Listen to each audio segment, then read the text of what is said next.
Assalamualaikum warahmatullahi wabarakatuh. Perkenalkan, nama saya Safira Putri Nurindra Stuti. Saya dari Prodi Tasawuf dan Psikoterapi UIN Sunan Ampel, Surabaya, semester 7.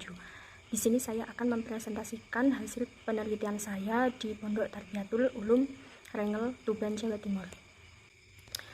Pertama-tama, pondok pesantren kan saat ini merupakan lembaga pendidikan yang banyak diminati. Nah, pondok pesantren juga merupakan lembaga pendidikan yang mempertahankan tradisi keilmuannya. Nah, banyak pilihan pondok pesantren di Indonesia yang bisa dijadikan alternatif dalam mengenyam pendidikan. Nah, ada pondok pesantren yang tradisional yang bisa disebut salafiyah, dan ada juga pondok pesantren yang modern yang saat ini disebut dengan pondok pesantren kalafiyah. Selain menyediakan ilmu pengetahuan agama, pondok pesantren sekarang juga menyediakan pendidikan formal seperti tingkat RA atau biasa tingkat TK, tingkat MI atau setara dengan tingkat SD, MTS, aliyah, dan hingga perguruan tinggi. Biasanya di pondok pesantren itu disebut dengan Institut Agama Islam. Jika dilihat dari latar belakangnya, pondok pesantren itu tumbuh dan berkembang dari, oleh, dan untuk masyarakat di sekitarnya. Nah, sama seperti pondok pesantren yang ada di Tuban, Jawa Timur ini. Pondok pesantren ini memiliki nama Tarbiyatul Ulum dan lebih dikenal masyarakat dengan sebutan Pondok Won, yang memiliki pengasuh yang sangat terkenal, yaitu yang bernama Kiai Haji Hasan Bisri Syamsuri. Di sana tidak hanya para santrinya yang mengikuti pengajian beliau, namun juga ada beberapa masyarakat dari desa sekitar ataupun dari luar daerah Tuban. Nah, Kiai Hasan itu juga membangun pondok khusus anak pang atau anak jalanan itu bernama Pondok Gelar Sepapan yang ingin mempelajari ilmu agama di sana. Nah, dalam pembahasan kali ini kita akan fokus hanya kepada tradisi keilmuan yang ada di Pondok Pesantren Tarbiyatul Ulum Tuban, Jawa Timur. Untuk pembahasan selanjutnya yaitu latar belakang Pondok Pesantren Tarbiyatul Ulum secara singkat. Nah, Pondok Pesantren Tarbiyatul ini berada di Jalan Diponegoro nomor 7, Desa Pukuwon, Kecamatan Rengel, Kabupaten Tuban, Jawa Timur. Nah, dengan menempati lahan seluas kurang lebih 3 hektar dan sekarang lebih luas lagi karena proses pembangunan gedung untuk asrama putri dan untuk asrama putra. Pondok pesantren ini didirikan pada tahun 1996 oleh Kiai muda yang bernama Kiai Hasan Bisri Syamsuri. Nah, pondok ini berkembang di tengah masyarakat Pekuwon. Dan Pondok Pesantren Tarbiyatul Ulum tumbuh sebagai pesantren yang memiliki tradisi keilmuan dan amaliyah ibadah yang dikenal luas oleh masyarakat sekitar. Nah, pondok pesantren ini juga telah memiliki cabang pondok pesantren yaitu Pondok Gelar Sepapan yang didirikan pada tahun 2015 yang dikhususkan untuk pemuda pang atau pemuda jalanan yang ingin mempelajari ilmu agama dan akhlak. Nah, akan tetapi pondok pesantren Gelar Sepapan ini terbilang jauh dari pemukiman masyarakat karena berada di dekat waduk air Ngerong di atas sumber air pegunungan. Pondok pesantren Tarbiyatul Ulum berada di bawah naungan Yayasan Tarbiyatul Ulum Pekuwon dengan akte notaris Nurul Yakin SH dengan nomor 11 tahun 1999 dan diperbarui lagi pada tanggal 10 November 2011 dengan akta notaris Caroline C. Kalampung SH. Nah, dengan nomor 6 dan berbadan hukum dan HAM dengan SK Menkum dan HAM nomor AHU 9032 AH 0104 tahun 2011. Nah, didirikannya pondok pesantren ini demi untuk memenuhi kebutuhan umat akan lembaga pendidikan agama yang berkualitas.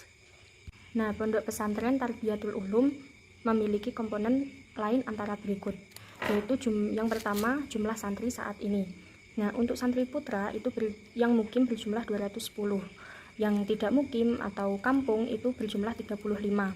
Maksudnya kampung itu hanya mengikuti kegiatan pengajian di sana, tidak bermukim atau tidak menginap di pondok pesantrennya.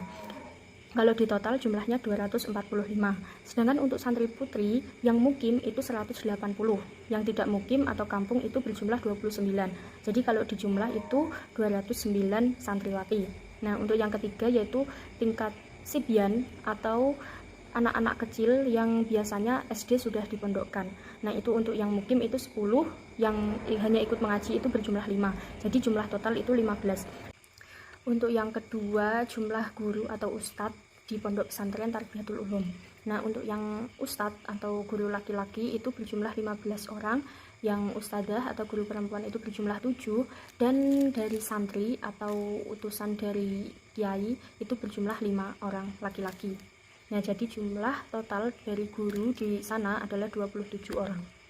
Nah, dalam perkembangannya, Pondok PPTU ini telah mengalami perkembangan yang sangat signifikan, yang berawal dari hanya 5 orang santri, sekarang berjumlah lebih dari ratusan santri, putra maupun putri. Nah, tercatat dari awal berdiri hingga sekarang jumlah santri dari seluruh tingkatan sudah mencapai ribuan santri. Nah, dalam Pondok PPTU ini, sistem pembelajarannya menggunakan sistem salafiyah dengan mengadopsi pendidikan formal dengan beberapa tingkatan, yaitu yang pertama diniyah, taklimiyah, awaliyah, asyamsuriyah atau tingkat jurumiyah. Yang kedua diniyah, takmiliyah, wusto, asyamsuriyah atau tingkatan imriti. Yang ketiga diniyah, ulia, asyamsuriyah yaitu tingkatan alfiyah. Yang keempat muhadharah asyamsuriyah, ini khusus untuk santri putra. Yang kelima yaitu program tahfidz atau hafalan Al-Quran. Tidak hanya menggunakan sistem salafiyah, di Pondok Pesantren Tarbiyatul Ulum ini juga menggunakan sistem halafiyah yang memiliki pendidikan formal dengan tingkatan sebagai berikut. Yang pertama itu tingkatan RA, yaitu yang bernama RA Tarbiyatul Ulum. Yang kedua MI Tarbiyatul Ulum. Yang ketiga SMA Tarbiyatul Ulum. Dan yang keempat ini baru dibuka pada tahun 2020 kemarin, itu Mahat Ali Asyamsuriyah. Ini setara dengan perkuliahan, akan tetapi jika lulus itu tidak mendapat gelar sarjana. Untuk pembahasan selanjutnya yaitu tradisi keilmuan pada Pondok Pesantren Tarbiyatul Ulum. Nah, setiap pondok pesantren itu pastinya memiliki tradisi keilmuan yang berbeda-beda setiap pondoknya. Nah, untuk Pondok Pesantren TU ini memiliki tradisi rutinan itu sebagai berikut. Nah, yang pertama itu sholat tahajud. Nah, sholat tahajud kan merupakan sholat yang dilakukan seseorang di malam hari, dan sebaiknya itu dilakukan setelah tidur. Walaupun tidur sebentar itu tidak apa-apa. Nah, di Pondok Pesantren TU ini diwajibkan kepada santrinya untuk melakukan sholat tahajud setiap hari secara berjamaah. Dilakukan jam 3 dini hari. Nah, sembari menunggu sholat subuh, sehabis sholat tahajud itu biasanya digunakan untuk murojaah hafalan Al-Quran ataupun imriti ataupun alfiyah. Untuk kegiatan rutinan yang kedua yaitu istighosah dan rotipan. Nah, untuk istighosah dan rotipan ini hanya dilakukan selama seminggu sekali setiap malam Senin. Nah, ini sistemnya bergantian. Misalnya hari Senin ini itu istighosah, berarti Senin depannya itu rotipan, begitu seterusnya. Untuk rutinan yang ketiga yaitu tahlil dan tiba. Nah, kegiatan tahlil ini dilakukan sehabis maghrib pada Kamis malam Jumat, dan setelah Isya dilanjut dengan kegiatan tibaan yang diiringi dengan rebana. Untuk rutinan yang keempat yaitu merupakan ekstrakurikuler yang wajib diikuti oleh santri TU, yaitu qori dan rebana. Di situ akan dihadirkan guru untuk mengajar. Nah, selain rutinan di atas, ada juga tradisi keilmuan berupa kitab-kitab kuning yang diajarkan dalam Pondok Pesantren Tarbiyatul Ulum ini. Nah, itu dibagi menjadi tingkatan, beberapa tingkatan, yaitu yang pertama itu diniyah, takmiliyah, awaliyah, asyamsuriyah. Nah, pada tingkatan ini itu merupakan tingkatan untuk para sibian atau anak kecil yang sudah mondok di sana, yang dititipkan oleh orang tuanya untuk mondok sejak dini. Nah, pada tingkat ini, para sibian itu belum diwajibkan untuk memaknai kitab kuning. Nah, tetapi hanya kitab terjemahan atau pegon yang biasa agar lebih mudah dipahami oleh dia. Nah, untuk kitab-kitabnya yang dipelajari adalah untuk yang pertama yaitu fasolatan. Nah, fasolatan itu yang mengarang adalah Kiai Haji Raden Asnawi. Nah, fasolatan ini adalah kitab yang menerangkan tentang cara melakukan ibadah sholat secara ringkas dan jelas. Untuk yang kedua yaitu Mabadiul Fikiyah juz 1 sampai juz 6. Itu juga merupakan kitab fikih yang dikarang oleh Umar Abdul Jabbar, dan dalam kitabnya ini membahas tentang dasar-dasar ilmu fikih yang mudah dipahami oleh anak kecil. Nah, untuk kitab ketiga yaitu kitab tentang tauhid yang dikarang oleh Syekh Ahmad Al-Marzuki Al-Maliki Al-Makki, yaitu kitab Aqidatul Awam. Yang selanjutnya yaitu kitab tentang akhlak yang bernama Alala, dan kitab yang membahas tentang mutiara hikmah dalam menuntut ilmu, dan di dalamnya itu berisi nadom atau syair yang mengandung makna adab untuk menuntut ilmu. Nah, untuk tingkatan yang kedua yaitu diniyah takmiliyah wusto asyamsuriyah. Ya, ini biasanya disebut dengan tingkatan imriti. Nah, pada tingkat ini biasanya dihuni dengan santri tingkat menengah atau dalam tingkat madrasah sanawiyah yang diwajibkan untuk menghafal 250 nadham imriti untuk dijadikan dasar agar mampu membaca kitab kuning ke depannya. Nah, pada tingkat wusta ini juga sudah diwajibkan untuk memaknai kitab kuning untuk kegiatan mengaji sehari-hari. Nah, kitab yang dipelajari adalah sebagai berikut. Yang pertama itu kitab Safinatun Najah. Nah, nama pengarang kitab ini adalah Salim Ibnu Sumail Al-Hadrami. Secara garis besar, kitab ini itu menerangkan tentang dasar-dasar agama, tata cara bersuci, tata cara sholat yang benar, berpuasa, dan zakat. Intinya ini kitab tentang fikih. Yang kedua juga tentang fikih, yaitu kitab karya Al-Alim Al-Amil Al-Fadil Syekh Muhammad Nawawi bin Umar Al-Bantani Asy-Syafi'i, yaitu yang bernama Sulamun Najah. Kitab ini juga menerangkan tentang fikih sholat menurut mazhab Syafi'i. Untuk kitab yang ketiga yaitu Aqaid Al-Diniyah, yaitu kitab karya Abdurrahman bin Sakof bin Husain As-Sakof. Nah, kitab ini membahas tentang tauhid dan akidah. Untuk kitab selanjutnya yaitu Akhlakul Banin wal Banat. Nah, kitab ini menjelaskan tentang akhlak anak laki-laki dan perempuan yang dikarang oleh Syekh Umar bin Ahmad Baroja. Nah, kitab terakhir yang dipelajari yaitu kitab Wasoya. Nah, kitab ini juga merupakan kitab yang membahas tentang akhlak yang dibutuhkan untuk anak-anak untuk menghadapi masa depan yang lebih baik. Selanjutnya pada tingkatan ketiga yaitu Diniyah Ulya Asyamsuriyah. Biasanya disebut dengan tingkat alfiyah. Nah, pada tingkat alfiyah ini kebanyakan memiliki jenjang pendidikan SMA atau aliyah yang diwajibkan menghafal sekitar 1000 nadham alfiyah sebagai syarat kelulusan. Nah, untuk kitab kuning yang dipelajari dalam tingkat ini adalah yang pertama yaitu Fathul Qorib dan Takrib. Nah, kitab yang sama-sama membahas tentang fikih ini membahas tentang ibadah muamalah, nikah, dan jinayah. Nah, untuk Takrib ditulis oleh Abu Syuja, sedangkan Fathul Qorib ini ditulis oleh Ibnu Qasim Al-Ghazi, di mana ia menulis syarah atau penjelasan dari kitab sebelumnya. Untuk kitab yang kedua yaitu Fathul Mu'in. Nah, pengarang kitab ini yaitu Imam Zainuddin Al-Malibari yang berasal dari India. Nah, kitab ini juga membahas tentang fikih tapi lebih rinci.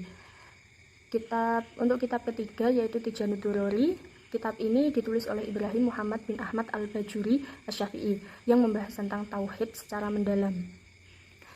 Untuk kitab selanjutnya yaitu kitab Fathul Majid.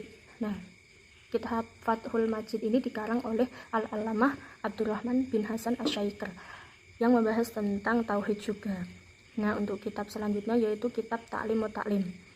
Nah, kitab Ta'lim wa Ta'lim ini merupakan kitab yang membahas tentang kode etik untuk menuntut ilmu, yaitu niat di waktu belajar, memilih ilmu, memilih guru, teman, dan kerabat dalam mempelajari ilmu itu sendiri. Nah, selain itu, dalam kitab ini juga diajarkan cara menghormati ilmu dan orang yang berilmu, kesungguhan dan qanaah dalam belajar, tawakal, kasih sayang, dan nasihat mengambil pelajaran, serta warok di waktu belajar. Nah, sedangkan etika menuntut ilmu yaitu terhadap Tuhan, terhadap orang tua, terhadap guru, terhadap teman, dan terhadap dirinya sendiri. Nah, kitab Ta'lim Ta'lim ini sangat bagus bagi perkembangan siswa atau santri yang sedang menimba ilmu. Nah, kitab ini merupakan karangan dari Al-Zarnuji Al-Hanafi. Yang terakhir yang dipelajari pada tingkat ini yaitu kitab Ayyuhal Walad. Nah, kitab karangan Imam Al-Ghazali ini juga diajarkan di Pondok Pesantren Tarbiyatul Ulum. Nah, kitab ini juga membahas tentang adab dan kumpulan nasihat Imam Al-Ghazali untuk para santrinya dalam menuntut ilmu. Yang terakhir, pada tingkatan terakhir yaitu tingkatan Muhadharah Asyamsuriyah atau khusus santri putra. Yaitu dalam tingkatan ini khususnya bagi para santri putra mempelajari tentang fikih, tauhid, dan tasawuf secara mendalam. Yaitu kitab yang digunakan dalam tingkat ini adalah yang pertama itu Fathul Wahhab. Nah, Fathul Wahhab ini pengarangnya adalah Abu Zakaria Al-Ansori, yaitu kitab fikih lanjutan yang dipelajari pada tingkatan ini. Yang kedua yaitu kitab Kifayatul Awam. Nah, ini kitab tauhid yang dikarang oleh Syekh Ibrahim Al-Bajuri juga. Nah, untuk yang ketiga yaitu kitab Ummul Bahrain. Nah, ini kitab Akidah Aswaja yang dikarang oleh Imam Al-Sanusi. Nah, untuk yang ketiga yaitu mempelajari kitab kitab yang berjudul Ihya Ulumuddin. Nah, ini kitab tasawuf yang dikarang oleh Imam Al-Ghazali. Nah, kitab ini berisi tentang cara mensucikan jiwa dari berbagai macam penyakit hati. Nah, selain itu, di dalam kitab ini juga dijelaskan bagaimana cara merawat hati dan mengobati penyakit hati dengan jelas dan ringkas. Jadi, kesimpulan dari hasil penelitian saya adalah Pondok Pesantren Tarbiyatul Ulum ini merupakan salah satu pondok salafiyah yang berada di Desa Pekuwon, Rengel, Tuban, Jawa Timur. Nah, pengasuh saat ini adalah Kiai Haji Hasan Bisri Asyamsuri, juga dibantu oleh putra-putranya dalam menyebarluaskan pendidikan keislaman. Nah, pondok ini berdiri sejak 1998 yang menjadikan pondok pesantren ini kini memiliki kurang lebih 400 santri mukim maupun santri kalong atau tidak mukim. Nah, pondok ini juga memiliki tradisi keilmuan yang beragam, mulai dari rutinannya yaitu yang berupa istighosah, sholat tahajud dan lain-lain, serta dari tradisi kitab kuning yang diajarkannya.